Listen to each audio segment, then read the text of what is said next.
Estaba a punto de cumplir 5 años cuando aquella siesta me dejó incrustada para siempre una herida perpetua en el alma.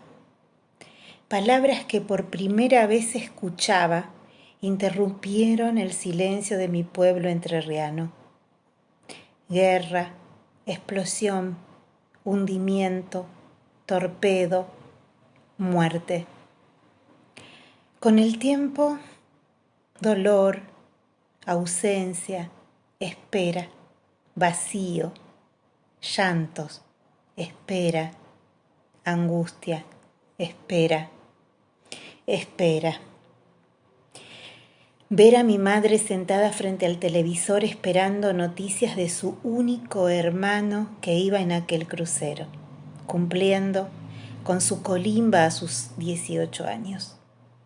Mi madre, veinteañera, queriendo entender esa guerra, queriendo contestar a mis preguntas reiteradas sobre la ausencia de aquel tío Omar que yo adoraba, que veía tan grande, tan alto, que veía soldado para ir a una guerra, tan niño soldado, porque cuando cumplí 18 años no pude entender cómo tantos adolescentes fueron enviados a una guerra tan desigual contra una de las potencias mundiales de aquel momento. Fui creciendo y no pude entender tantas cosas.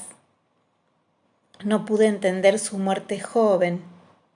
No pude entender la ausencia de su sonrisa pecosa. No pude entender la razón de la guerra.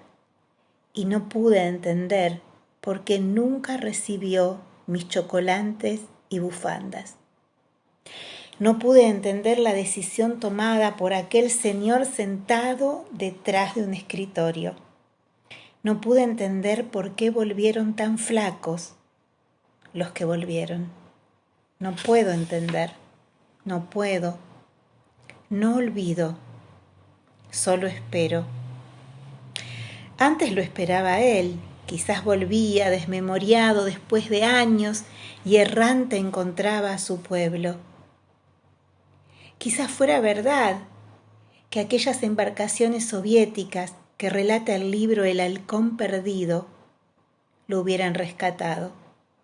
Quizás el cabo Zapata se equivocó y no era él el que estaba dentro de esa balsa sobrecargada, y seguramente su compañero Hugo, que luego de 10 años, cuando pudo empezar a hablar y nos dijo que la balsa fue alcanzada por el ancla del crucero, también se equivocara. Quizás todos estaban equivocados y él volvería, silencioso, sonriendo, caminando las arenas de su pueblo, recorriendo las calles que hoy llevan su nombre. Quizás me reconozca si le canto las canciones de Rafaela Carrá que cantábamos juntos. Quizás.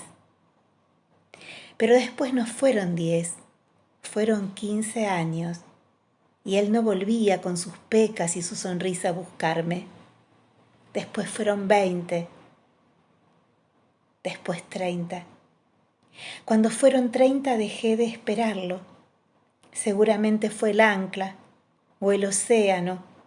Ya no importa qué fue, porque irremediablemente no vendrá.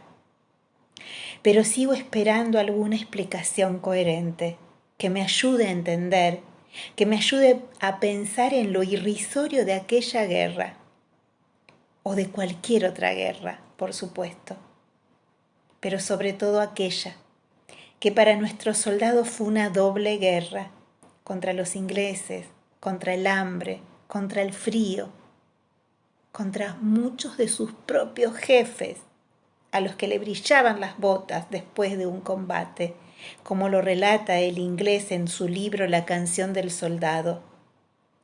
No había barro en las botas de los jefes argentinos, no había hambre, no había miedos.